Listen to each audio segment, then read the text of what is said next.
Hi, everyone, and welcome back to Writing Tutorials. In today's video, we'll be covering a detailed breakdown of a collaborative agreement letter between two parties.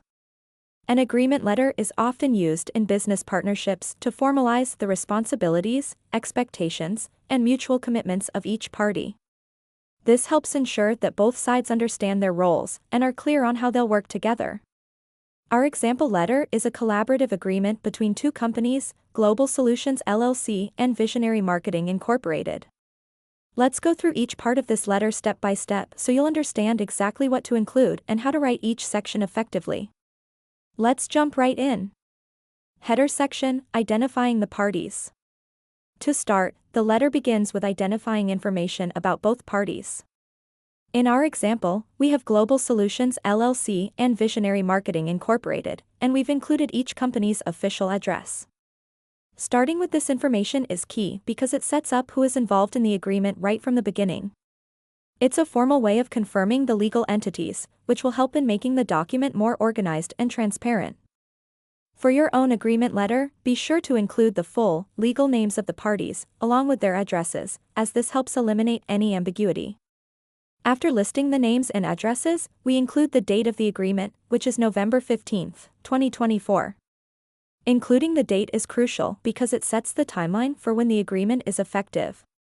Having a clear starting point helps both parties track when the agreement's terms begin, so always remember to add the date near the top.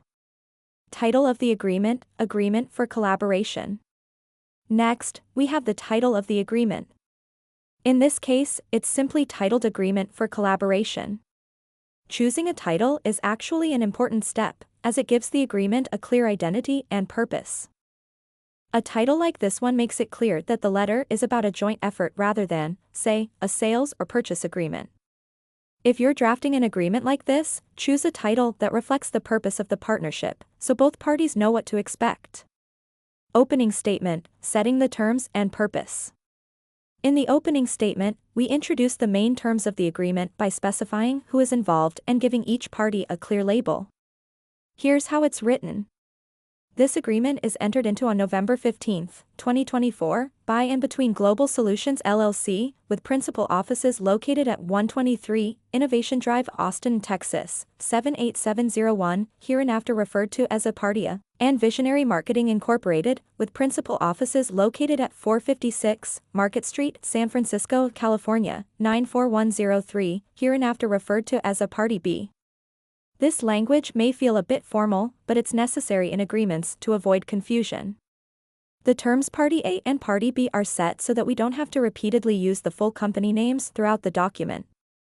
Assigning these labels also ensures that the responsibilities outlined later are easy to follow and clearly assigned. In this part, we're also specifying the date of entry into the agreement. Repeating the date reinforces when the terms begin and helps establish a legally binding timeline. In your own letter, remember to restate these kinds of key details. Purpose of the agreement. Next, we explain the purpose of the agreement.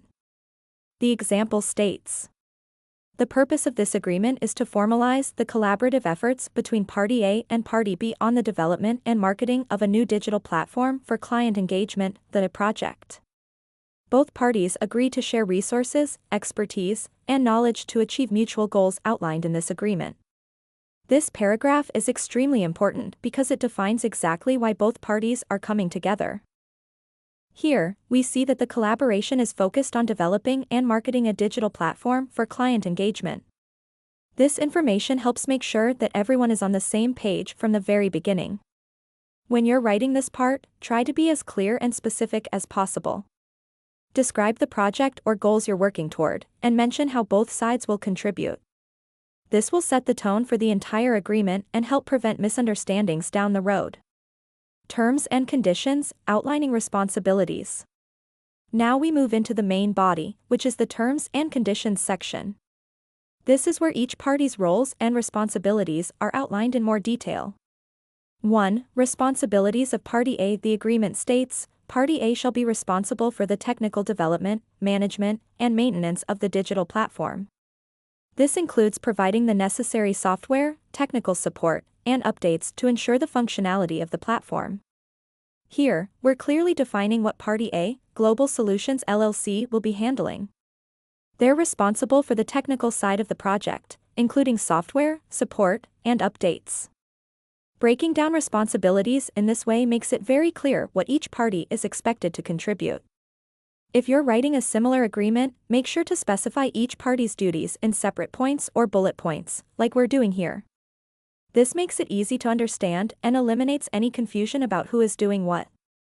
2. Responsibilities of Party B. The second responsibility section reads, Party B shall be responsible for the branding, marketing, and promotional activities related to the digital platform. This includes market research, advertising, social media promotion, and public relations efforts. Here, Party B at Visionary Marketing Incorporated is tasked with handling the marketing and promotional aspects. The specific duties are clearly listed, such as market research, advertising, social media, and public relations. In your own agreement, lay out each party's responsibilities in detail, especially if the roles involve different areas of expertise. This type of clarity helps each party know exactly what they're committing to. Duration of the agreement. Now we have the duration of the agreement. This section states, this agreement will commence on November 15, 2024, and shall remain in effect until the successful launch of the digital platform or until terminated by either party with a 30-day written notice. This part is crucial because it sets the time frame for the agreement. Specifying a start date and the conditions for termination makes it clear when each party's commitments begin and when they can end. Here, the agreement will stay active until the platform is launched or if either party provides a 30-day written notice.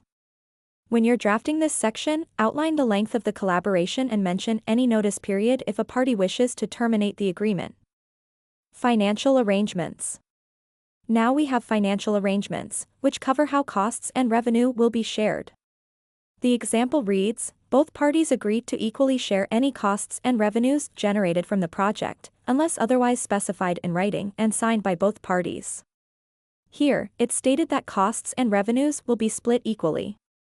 Financial terms are a critical part of any agreement, and this helps avoid future disputes over money. If you're working on a similar agreement, be sure to clearly define who's responsible for costs, revenue sharing, or any other financial arrangements. Confidentiality. Next, we have the confidentiality clause, which says, both parties agreed to keep confidential any proprietary information shared during the project. This includes, but is not limited to, technical data, marketing plans, and financial information. Confidentiality is essential when sharing sensitive information. Here, both parties are agreeing to keep shared information private, which protects both companies. In your agreement, consider including a similar clause to protect any proprietary or confidential data. Dispute resolution. The dispute resolution section reads, in the event of any dispute arising out of this agreement, both parties agree to first seek mediation. If mediation fails, disputes will be resolved by arbitration in Austin, Texas. This clause is valuable because it outlines a process for handling disagreements. By agreeing to mediation first and arbitration if necessary, both parties have a plan in place for resolving issues without going directly to court. Adding a dispute resolution clause like this can save time and resources. Amendments. Finally, we have the amendments section. This agreement may be amended only in writing, signed by authorized representatives of both parties. This statement is simple but important. It means that any changes to the agreement have to be made in writing and signed by both parties. This helps avoid any misunderstandings and makes sure that both sides agree to any modifications. Signatures. To close, we have the signatures section. Both parties sign off, showing that they each agree to the terms. It's signed by John D. Parker, CEO of Global Solutions LLC, and Sarah L. Adams, President of Visionary Marketing Inc. Signatures are what make the agreement official. For your agreement, make sure both parties sign and have authorized representatives sign if the agreement is between companies. And that's it. A full breakdown of a collaboration agreement letter. This type of letter is designed to be thorough and clear, so both sides understand exactly what's expected of them. I hope this step-by-step guide has been helpful for you. If you enjoyed this tutorial, make sure to subscribe to Writing Tutorials for more guides on crafting effective business and legal letters. Thanks for watching, and see you in the next video.